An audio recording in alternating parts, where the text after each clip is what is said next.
Channel रचनास creation कच्ची से कलम तक। मैं हूं रचना और जैसा कि आप जानते हैं कि मैंने प्री का टेस्ट सीरीज शुरू किया है किसी भी तरह के पीसीएस की प्रारंभिक परीक्षा के लिए, स्पेशली ये बीपीएससी प्री के लिए है। तो बीपीएससी प्री का आज है टेस्ट 4 डे 4। जैसा कि मैं अपने हर टेस्ट के पहले आपको आज के टेस्ट का टॉपिक बताती हूँ। तो आज के टेस्ट का टॉपिक है प्राचीन भारत में अशोक के अभिलेख और प्रशासन।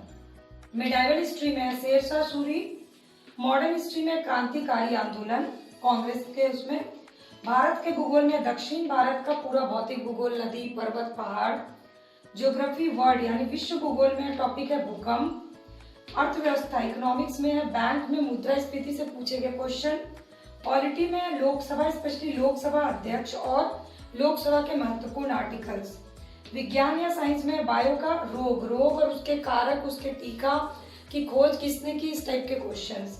जीके में विश्व में सबसे बड़ा, सबसे छोटा, सबसे लंबा, इससे रिलेटेड जो क्वेश्चन पूछे जाते हैं। क्वेश्चन की संख्या फिक्स है 10 ancient, 10 medieval, 20 modern, 10 geography India, 10 geography world, 10 economics से, 10 पॉलिटी से, 10 साइंस के बायो से और 10 विश्व जीके से। तो टोटल 100 क्वेश्चन। अब कुछ लोगों को पता होगा कि बीपीएससी में 150 क्वेश्चन पूछे जाते हैं, तो मैं सिर्फ 100 क्वेश्चन का सीरीज मैंने शुरू किया है। क्योंकि करंट अफेयर्स की मैं अलग से क्लासेस लूंगी जो सिर्फ करंट अफेयर्स पे फोकस्ड होगा टेस्ट सीरीज के रूप में। दूसरा, बिहार या कोई भी स्टेट स्पेशल की अलग से वीडियोस होगी और मैथ के क्वेश्चंस इसमें नहीं है। तो इन 3 सेक्शन को मिला के आपके 50 क्वेश्चन बनते हैं। 100 क्वेश्चन आपके इस सेक्शन से मिला के बनते हैं। तो मैं आपकी 100 क्वेश्चन की तैयारी पहले राउंड में करा रही हूँ। सेकेंड राउंड में ये 40 क्वेश्चन की तैयारी करवा दूंगी, करंट अफेयर्स और स्टेट स्पेशल। रहा आपका मैथ, वो आपको खुद तैयार करना है। एक और इम्पोर्टेंट चीज आपको बता दूं, टेस्ट जो लोग पहली बार देख रहे हैं उनके लिए टेस्ट लेने का पैटर्न क्या है। पिछले 20 साल में किसी भी प्रारंभिक परीक्षा में इन टॉपिक से जो भी क्वेश्चन पूछे गए उनको रिवीजन कराते हुए 2 बुक, जैसा कि मैंने अपनी लिस्ट में बताया था, बुक लिस्ट में उन 2 किताबों से हर सब्जेक्ट की 2 किताब प्लस एनसीईआरटी को मिला करके मैं आपको फॉरवर्ड लिंक क्वेश्चन यानी नए क्वेश्चन आपके लिए क्या बन सकते हैं वो कवर करवा रही हूँ। और ये वो टॉपिक है जो सबसे ज्यादा जिनसे क्वेश्चन पूछे जाते हैं। यानी मेरे टेस्ट लेने का तरीका यह है कि सबसे पहले मोस्ट इंपॉर्टेंट टॉपिक्स खत्म करेंगे, फिर उससे कम लेस इंपॉर्टेंट, फिर एकदम लेस इंपॉर्टेंट, ताकि जब एग्जाम का डेट नजदीक आए उस समय आप कॉन्फिडेंट हो सके कि आपने सबसे मोस्ट इंपॉर्टेंट टॉपिक्स को कवर कर लिया है।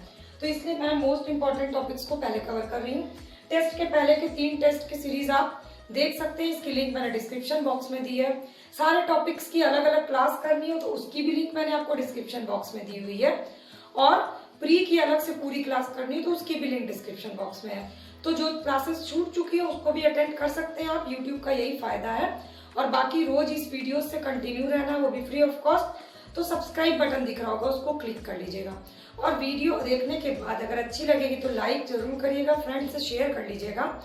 और सबसे इंपॉर्टेंट बात कि कमेंट सेक्शन में अपने डाउट्स, अपने क्वेश्चंस, आपके मन में जो भी पढ़ाई से रिलेटेड जो भी डाउट्स हो वो मुझे कमेंट सेक्शन में कमेंट करके जरूर बताइएगा। तो चलिए शुरू करते हैं भूगोल का क्वेश्चन। और भारत के भूगोल में आज का टॉपिक है दक्षिण एवं मध्य भारत की पर्वत श्रृंखला और पहाड़ियाँ। Very important section for Indian geography. कौन सी पर्वत श्रृंखला गुजरात, राजस्थान, हरियाणा, दिल्ली से होके गुजरती है और वो प्री कैम्ब्रियन काल की? इससे आपके 2 क्वेश्चन हो गए। एक तो प्री कैम्ब्रियन काल की पर्वत श्रृंखला और गुजरात, राजस्थान, हरियाणा और दिल्ली।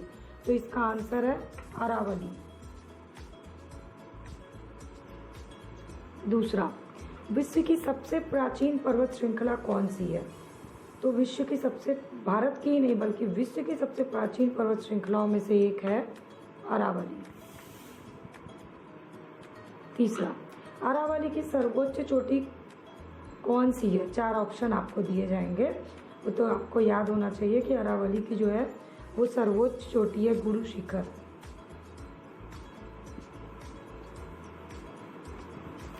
नर्मदा और ताप्ती के बीच में कौन सी पर्वत श्रेणी है? तो नर्मदा और ताप्ती के बीच में है सतपुड़ा पर्वत श्रेणी है। ये दक्कन पठार का भाग है और ये बेसिकली कहाँ है? मध्य प्रदेश और महाराष्ट्र राज्यों में है। लेकिन क्वेश्चन पूछा जाता है नदियों का नाम, तो नर्मदा और ताप्ती के बीच है सतपुड़ा। सतपुड़ा की सबसे ऊंची चोटी कौन सी है? धूपगढ़ की चोटी सतपुड़ा श्रेणी की सबसे ऊंची चोटी है, ये पंचगढ़ी में है धूपगढ़। अब सत्य पर्वतम किसे कहा जाता है? तो सत्य पर्वतम कहा जाता है केरल में कौन सी पहाड़ी है या घाट है? पश्चिमी घाट, जिसको सहयाद्री भी बोलते हैं। तो ऑप्शन में अगर सहयाद्री देता है या पश्चिमी घाट देता है तो दोनों कभी नहीं देगा, एक ही ऑप्शन देगा, या तो पश्चिमी घाट देगा या सहयाद्री देगा। तो आपको पता होना चाहिए कि सत्य पर्वतम केरल में स्थित पश्चिमी घाट को कहते हैं। पश्चिमी घाट की सबसे ऊंची चोटी कौन सी है? तो उसका आंसर है अनाईमुडी चोटी। जावदी, नीलगिरी, सेवराय पहाड़ियां किस राज्य में स्थित हैं? तमिलनाडु। दोदा बेट्टा किसकी सर्वोच्च चोटी है? बहुत बार पूछा गया क्वेश्चन, नीलगिरी की। दक्षिण भारत में ही है दोदा बेट्टा। नल्लामलाई पहाड़ी आंध्र प्रदेश में है, कृष्णा और पेन्नूरू नदी में वहीं पर है।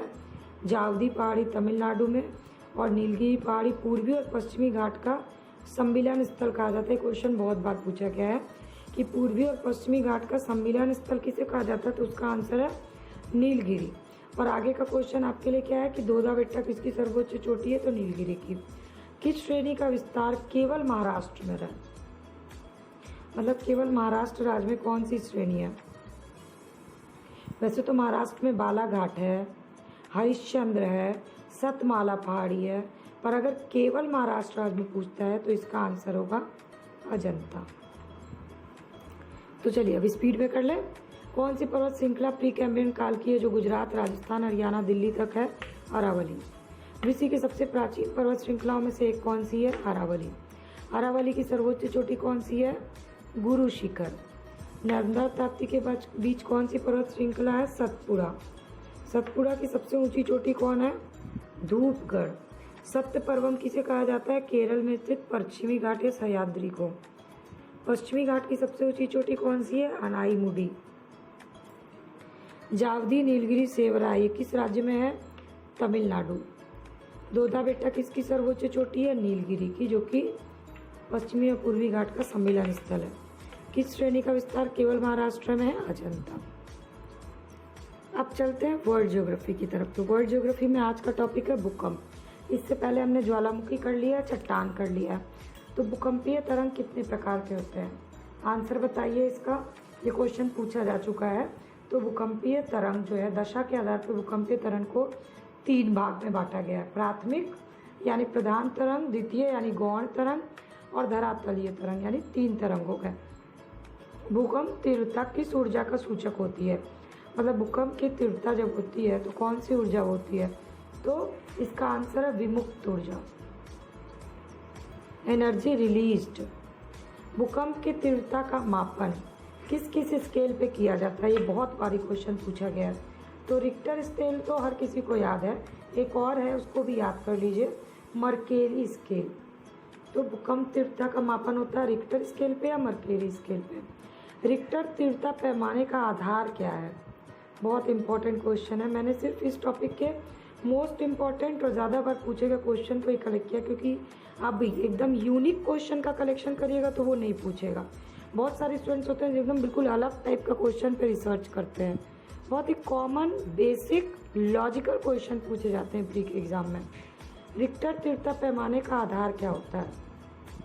तो ये क्वेश्चन अभी तक पूछा नहीं गया है, लेकिन मैं आपको इसलिए बता रही हूँ ताकि आपको भविष्य के लिए फॉरवर्ड लिंक के लिए आप तैयार होइए।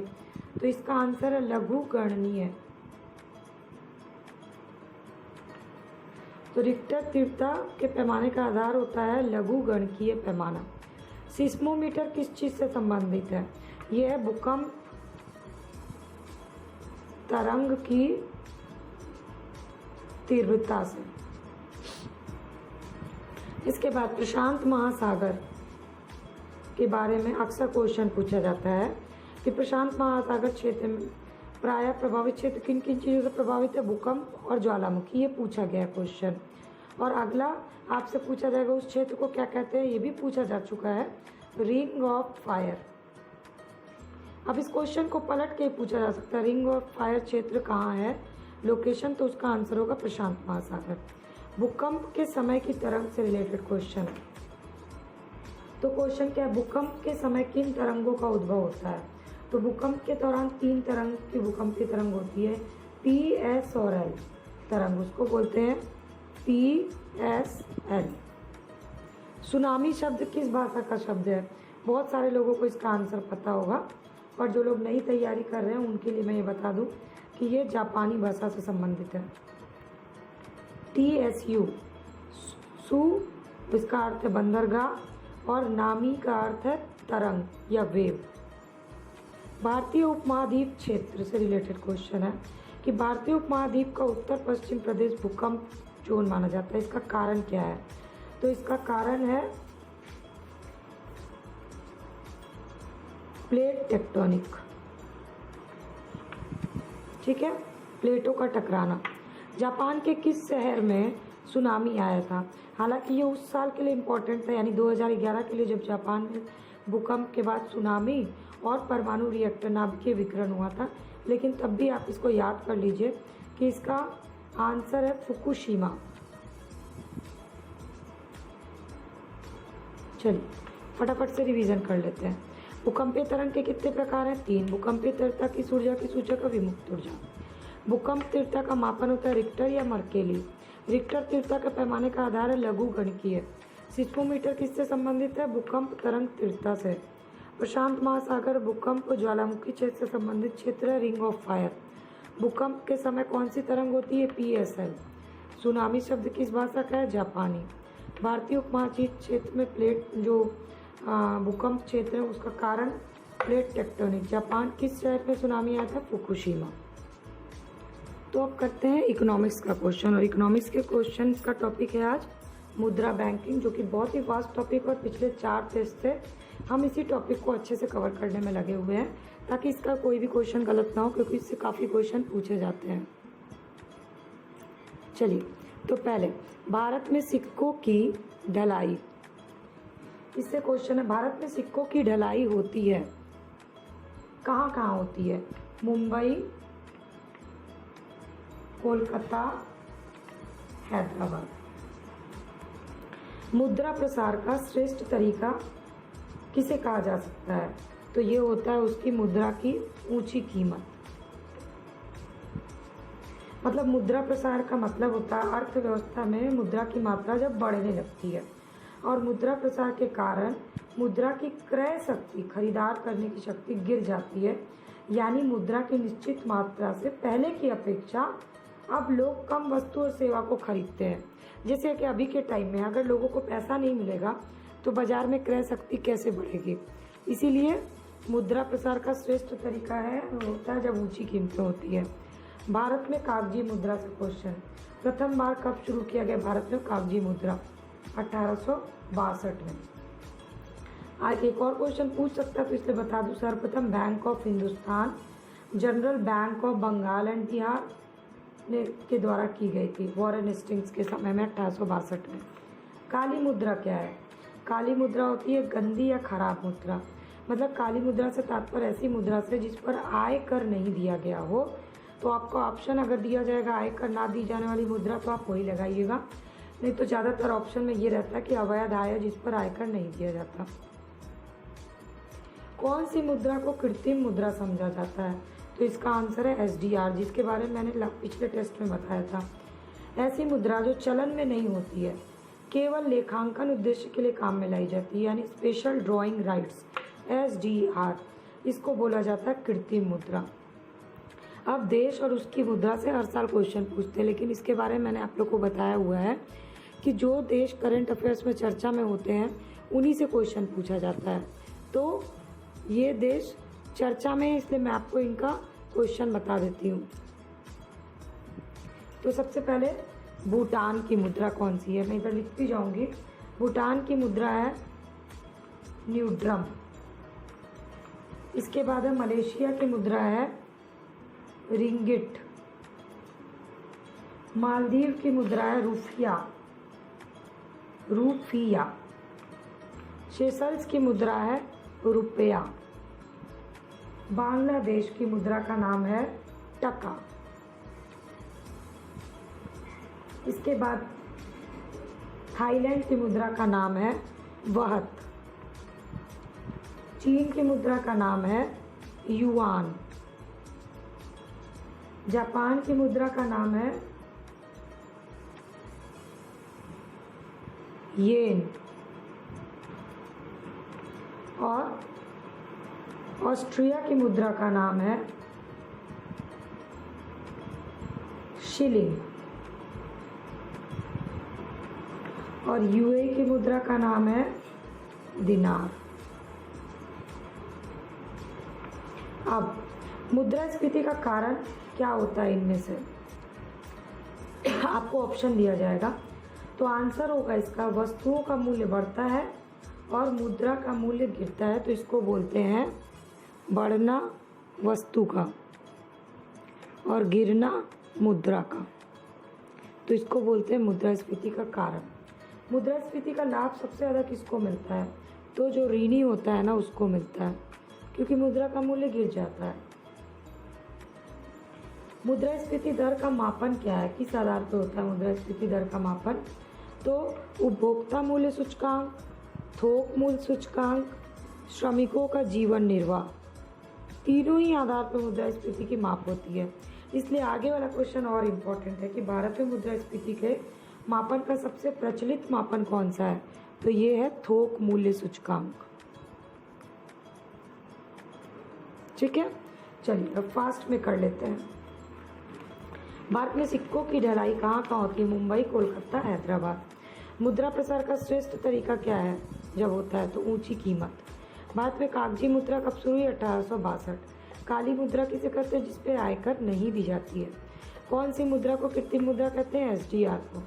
देश और मुद्रा, भूटान न्यूट्रम, मलेशिया रिंगिट, मालदीव रुपया, सेशल्स रुपया, बांग्लादेश टका, थाईलैंड वहत, चीन युआन, जापान येन, ऑस्ट्रिया सीलिंग, यूएई दिनार।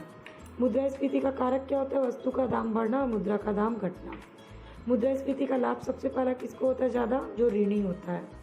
मुद्रास्फीति दर का मापन किस आधार पर होता है, उपभोक्ता, थोक और श्रमिक के जीवन निर्वाह।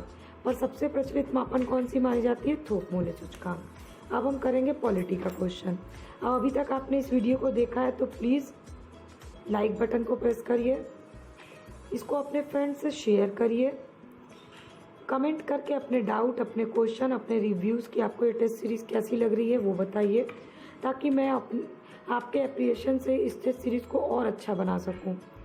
चैनल का सब्सक्राइब या फॉलो बटन को क्लिक कर लीजिए, ताकि रोज़ की टेस्ट सीरीज़ की free of cost video update आपको मिल जाए। चलिए अब करते हैं पॉलिटी के 10 क्वेश्चन। और पॉलिटी में अभी हमारा लोकसभा ही चल रहा है, आज लोकसभा का टॉपिक कंप्लीट हो जाएगा, तो बहुत अच्छे से मैंने सारे क्वेश्चन कवर कराए हैं। इसके बाहर से क्वेश्चन आना बहुत मुश्किल है, और अगर आएगा तो एक आध क्वेश्चन में वाइस गेस जरूर चलता है। लोकसभा अध्यक्ष अपना त्यागपत्र किसको देता है, तो लोकसभा अध्यक्ष अपना त्यागपत्र देता है लोकसभा के उपाध्यक्ष को, अनुच्छेद 94 के तहत। लोकसभा अध्यक्ष हटाया जा सकता है, लोकसभा अध्यक्ष अपना त्यागपत्र लोकसभा के उपाध्यक्ष को देता है, वो तो त्यागपत्र हो गया, लेकिन लोकसभा के अध्यक्ष को हटाया कैसे जा सकता है, तो ये भी अनुच्छेद 94 के अनुसार बहुमत के द्वारा, मतलब लोकसभा के सभी सदस्य जो हैं बहुमत से संकल्प पारित करके उसको हटा सकते हैं। कई बार ये क्वेश्चन पूछा गया है। मत बराबर होने पर निर्णायक, इससे रिलेटेड क्वेश्चन, तो ये क्वेश्चन है आपका कि किसी भी उसमें लोकसभा के उसमें संविधान के किस अनुच्छेद में ये उपबंध है कि मत बराबर होने की दशा में लोकसभा के अध्यक्ष का मत निर्णायक होगा और वो उसका प्रयोग करेगा। वेरी इंपॉर्टेंट क्वेश्चन ये है, आर्टिकल 100। प्रथम स्पीकर जिसके खिलाफ अविश्वास प्रस्ताव लाया गया था, तो वो हैं 1954 में JB कृपलानी सहित विपक्ष के 21 सांसदों द्वारा लोकसभा के प्रथम अध्यक्ष वासुदेव मावलंकर के विरुद्ध अप्रस्ताव लाया गया था। मावलंकर 1954। प्रथम महिला अध्यक्ष, लोकसभा की प्रथम महिला अध्यक्ष कौन रही, तो 15वीं लोकसभा के अध्यक्ष था मीरा कुमार।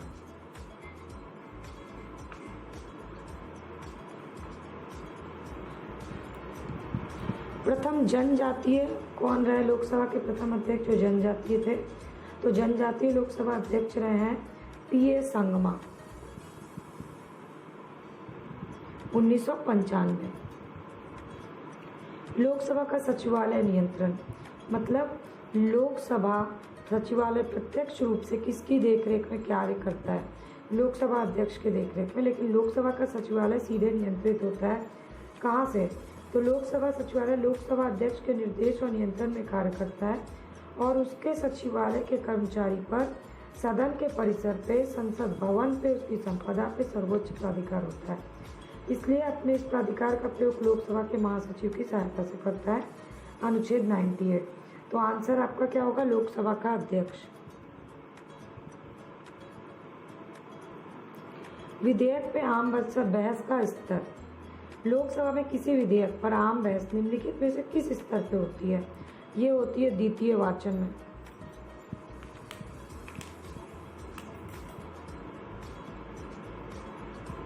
प्रथम वाचन में पूरे स्थापित करने का प्रक्रम जो होता है वो प्रथम वाचन होता है। द्वितीय वाचन में विधेयक पे विचार विमर्श होता है और उसी समय इस पे आम बहस होती है।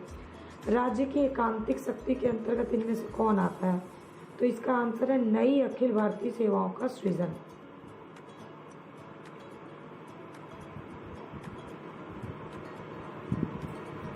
अब लास्ट क्वेश्चन है स्पीकर के कास्टिंग वोट से रिलेटेड। लोकसभा अध्यक्ष अपने कास्टिंग वोट का प्रयोग केवल करते हैं अनुच्छेद 100 के तहत जब दोनों सत्ता पक्ष विपक्ष दोनों बराबर हो जाते हैं, टाई हो जाता है, तो उसमें उसको हक मिलता है मतदान करने का। यही होता है कास्टिंग वोट, यानी पक्ष विपक्ष बराबर होने की स्थिति में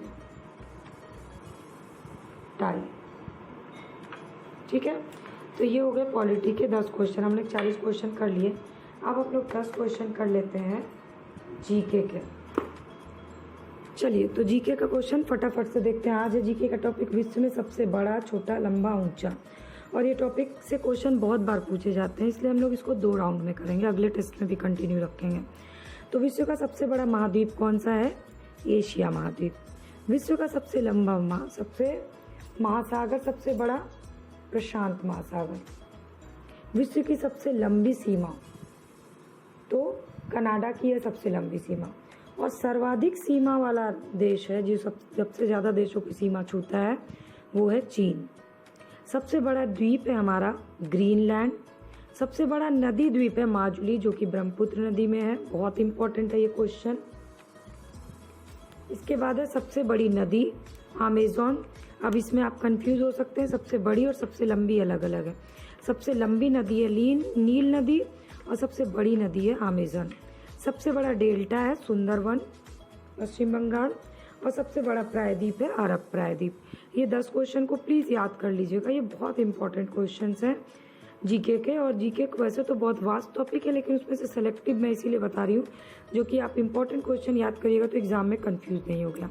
तो अब 50 क्वेश्चन हो गए। अब 50 क्वेश्चन और बचे हैं, ancient history, medieval history, modern history और साइंस। अब करते हैं एंशिएंट हिस्ट्री। तो एंशिएंट हिस्ट्री का पहला क्वेश्चन, अशोक के अभिलेख में जिलाधिकारी, आधुनिक जिलाधिकारी जैसे अधिकारी का क्या कहा जाता था? उसको कहा जाता था रज्जुक। और एक और होता था अग्रोनोमोई।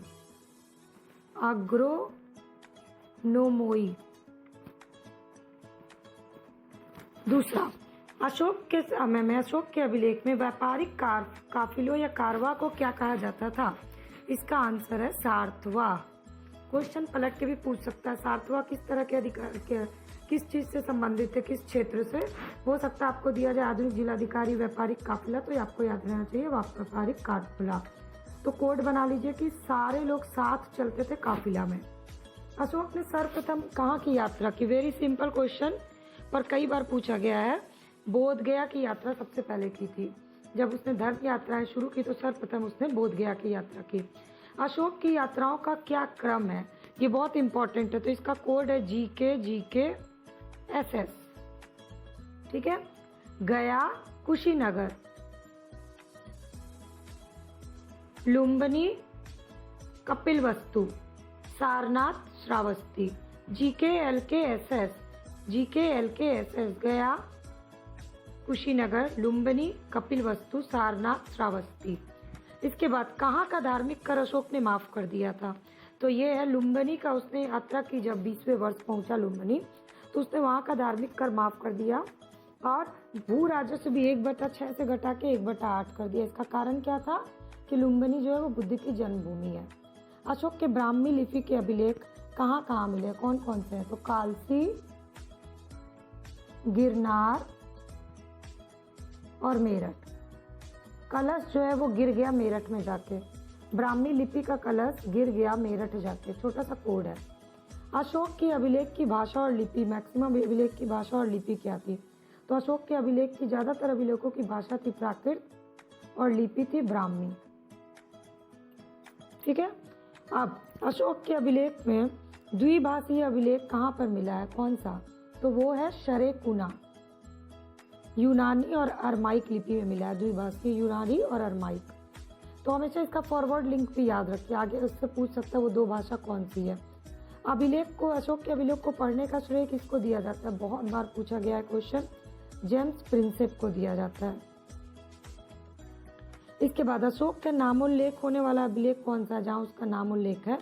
तो वो है गुर्जरा लघु शिलालेख। मध्य प्रदेश के दतिया जिले में है, मध्य प्रदेश में है ये। तो ये अशोक के अभिलेख से रिलेटेड अभी और भी क्वेश्चंस हैं, एक बार में नहीं कंप्लीट हो सकता क्योंकि ये बहुत वास्ट टॉपिक है। तो ये 10 इंपॉर्टेंट क्वेश्चन मैंने आपको बता दिए। 10 के साथ साथ मैंने आपको फॉरवर्ड लिंक के क्वेश्चन भी बता दिए, जैसे कि धार्मिक कर माफ किया लुम्बिनी का, लेकिन क्यों किया ये भी बता दिया। द्विभाषीय अभिलेख शरेकुना का कौन कौन से 2 भाषा है ये भी बता दिया आपको। इस तरह से हर का एक फॉरवर्ड लिंक भी क्वेश्चन होता है। अब चलते हैं मिडाइवल हिस्ट्री में। अब मिडाइवल में आज का टॉपिक है शेरशाह सूरी। पूर्व का सिराज किसे कहा जाता था? तो पूर्व का सिराज कहा जाता था फरीद या शेरशाह सूरी को। शेरशाह सूरी का ही नाम था फरीद, और बाद में उसका नाम, फरीद का नाम बाद में शेरशाह सूरी बना जब और जौनपुर में शिक्षा प्राप्त की। उसके बाद जब जौनपुर चला गया तो उसका नाम प्रसिद्ध हुआ पूर्व का सिराज। सोना, चांदी और तांबा का सिक्का किसने चलाया था? शुद्ध सोने के, चांदी के और तांबे के सिक्के चलाने का प्रचलन किया था शेरशाह ने। इसके बाद रुपया या दाम का विनिमय दर उसने क्या रखा था? रुपया और दाम का विनिमय दर उसने रखा था, बहुत बार क्वेश्चन पूछा गया है, 1:64। और इसके समय में टोटल 23 टकसाल थे शेरशाह के समय में। सर्वप्रथम दिल्ली सल्तनत के पतन के बाद सर्वप्रथम सोने का सिक्का किसने चलवाया? तो सबसे पहले स्वर्ण सिक्का चलवाया था हुमायूं ने। हुमायूं का मकबरा किसने बनवाया था? तो हुमायूं का मकबरा बनवाया था हाजी बेगम से। यहाँ से कई क्वेश्चन पूछे गए हैं। हुमायूं का मकबरा जिसको दीन पनाह कहा जाता है, एक और क्वेश्चन, कब बनवाया था? 1564 में बनवाया था। और किसने बनाया था? तो इसका नाम था मीरक मिर्जा। मीरक मिर्जा। और ये सफ़ेद संगमरमर से बना था। हुमायूं का मकबरा जो है वो श्वेत संगमरमर से बना था। यानी मकबरे से रिलेटेड आपके ये 4 क्वेश्चन और हो गए।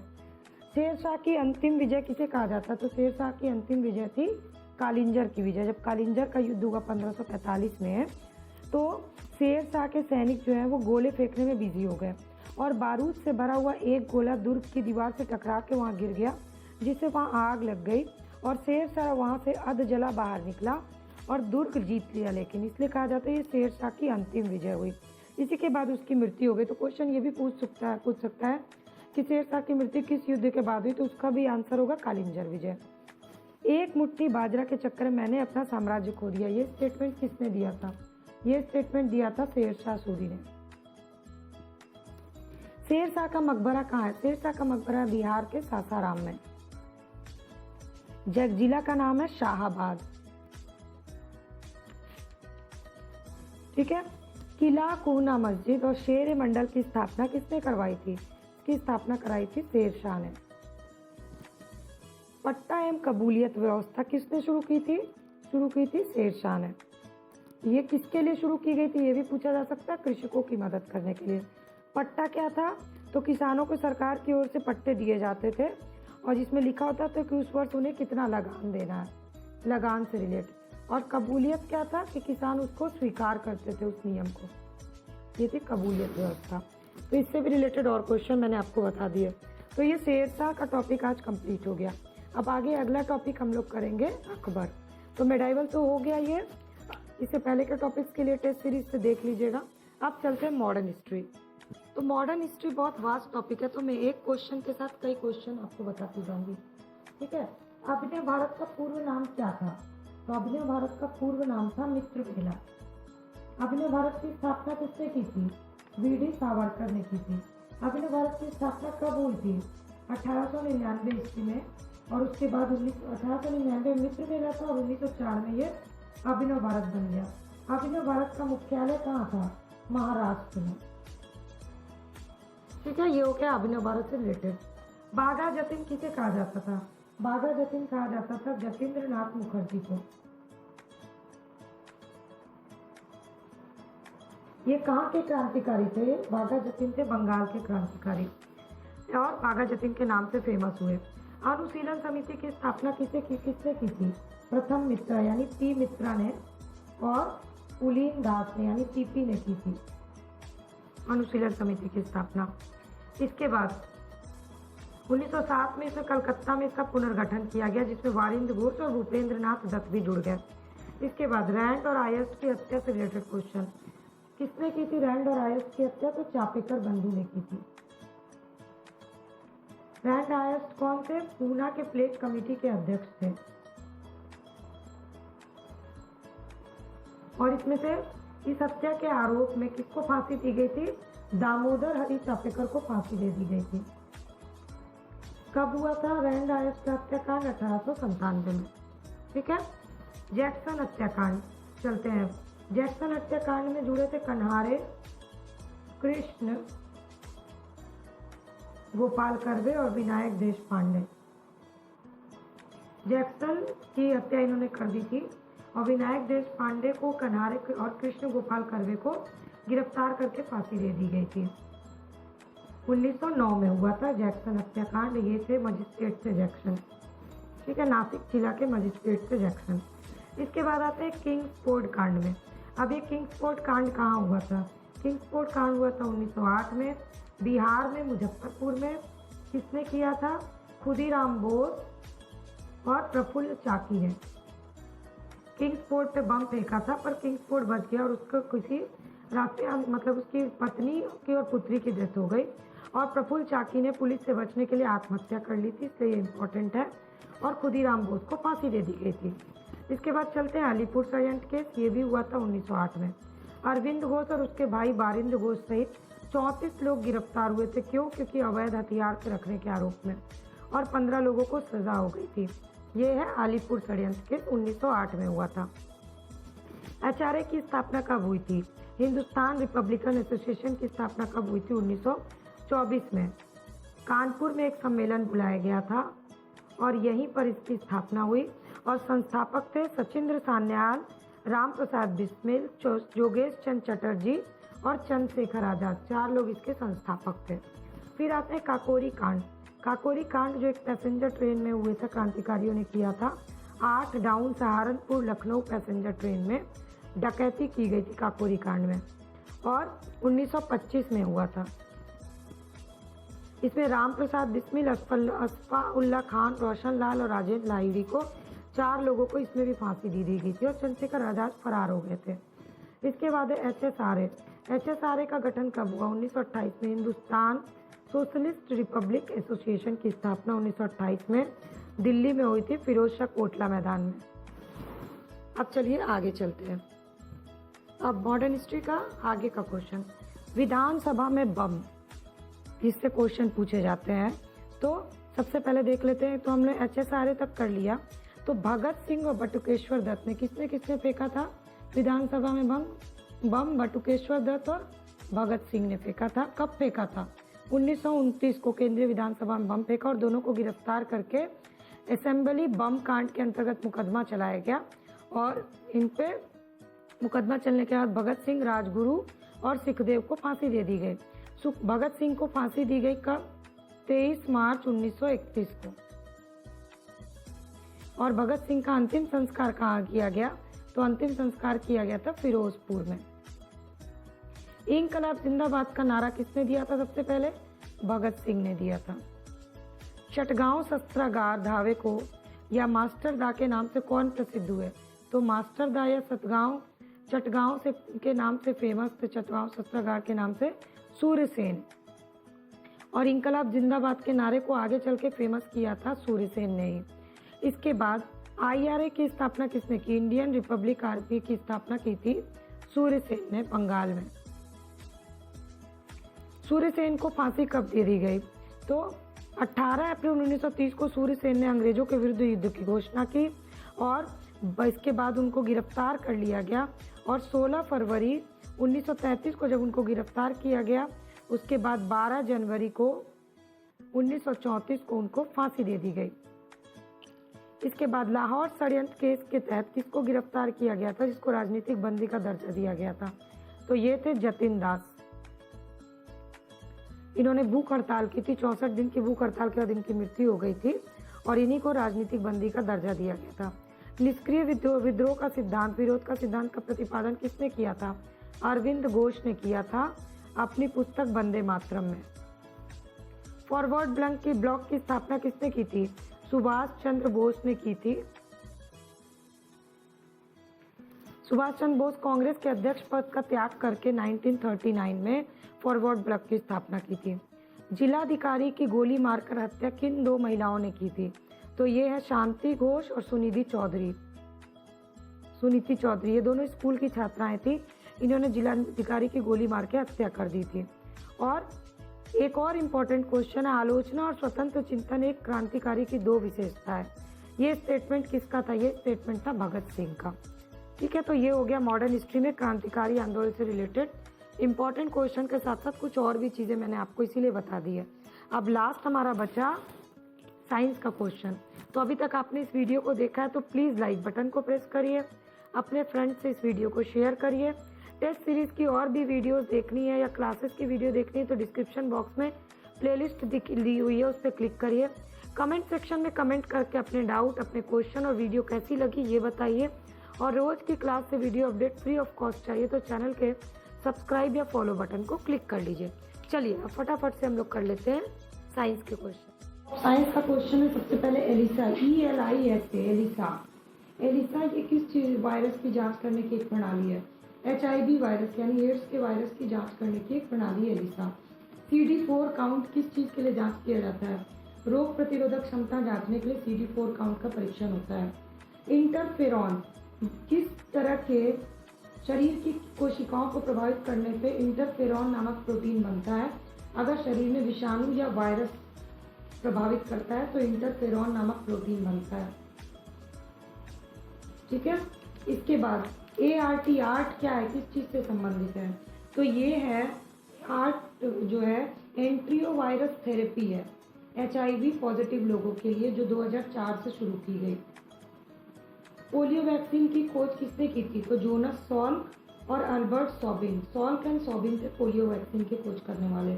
विटामिन की खोज किसने की थी? फंक ने की थी। चेचक के टीके की खोज किसने की? एडवर्ड जेनर ने की। इंसुलिन का खोज किसने की? बेटिंग ने की थी। डायबिटीज की खोज किसने की थी? बेटिंग ने की थी। और होम्योपैथिक की खोजकर्ता कौन है? हेलीमैन है। तो ये बायो से रिलेटेड कुछ इंपॉर्टेंट क्वेश्चन है। वैसे तो इसकी लिस्ट बहुत लंबी है लेकिन हमें सेलेक्टिव चीज़ें याद करनी, इसलिए मैंने आपको सिलेक्टिव 10 क्वेश्चन बता दिए। 100 क्वेश्चन पूरे हो गए। हमारा पर्पस क्वेश्चन की संख्या बहुत ज़्यादा बढ़ाना नहीं है, हमारा पर्पस है कि कम क्वेश्चन के से भी आप पूरा प्री आपका तैयार हो जाए। तो अगर आपको अच्छी लगेगी होगी क्वेश्चन के सिलेक्शन तो प्लीज़ लाइक, कमेंट और शेयर करना मत भूलिएगा।